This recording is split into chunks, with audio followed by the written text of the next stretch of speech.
18ஆம் படை கருப்ப தெற்க பக்க ஒரே ஊருக்குள் அரணிச்சடே என் முன்ன வந்து நில்லு.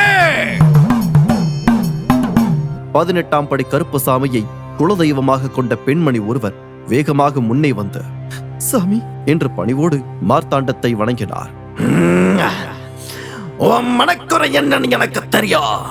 வீட்டுல நிம்மதி இல்ல, சிரிப்பு காணாம போய்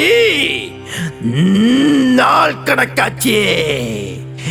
துக்கம் பிடிச்சா போல நீ இருக்கும் வீடு. ஆமாங்க சாமி, என் புருஷன் ரொம்பவே உடம்பு முடியாம கிடக்காரு. பார்க்காத வைத்தியம் இல்ல, போகாத ஆஸ்பத்திரி இல்ல. எல்லா டாக்டரும் சொல்லி வச்ச மாதிரி ஒரு நோயும் இல்லைன்னு சொல்றாங்க. ஆனா என் புருஷன் வலிக்குதுன்னு துடியா துடிச்சு போறாரு சாமி. உன் புருஷனுக்கு வந்திருக்கிறது வியாதி இல்ல, ஏவல்.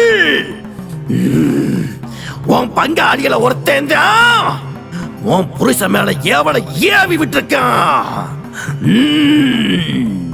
என்றார் மார்த்தாண்டம். அதை கேட்ட பெண்மணி மேலும் அழுது கொண்டே, சாமி என் புருஷனை எப்படியாச்சும் அதுல இருந்து காப்பாத்துங்க சாமி என்று கெஞ்சி கேட்டுக்கொண்டார். மந்திரிச்ச திருநீரோ எலுமிச்சையும் தர, ஒரு எலுமிச்சையை எப்படியாச்சும் சாப்பாட்டில் கலந்து கொடுத்துடு, இன்னொரு எலுமிச்சைய தலைமாட்டில் வச்சிடு, 2 வேளை உடம்ப சுத்தமாக்கி நான் கொடுக்கிற தண்ணியும் திருநீரையும் உடம்பெல்லாம் பூசிவிடு. ஏவளோட வீரியம் குறையும். மொத்தமா ஏவள நிக்கணும்னா அமாவாசை அன்னைக்கு உன் புருஷனை என் வாசலுக்கு கூட்டிட்டு வா, எல்லாத்தையும் சரி பண்ணி தாரேன் என்று கூறினார். அந்த பெண்மணியும் கண்ணீரை துடைத்துக் கொண்டு மார்த்தாண்டம் கொடுத்தவற்றை வாங்கிக் கொண்டு ஒரு புதுவித நம்பிக்கையோடு தன் வீடு நோக்கி சென்றார்.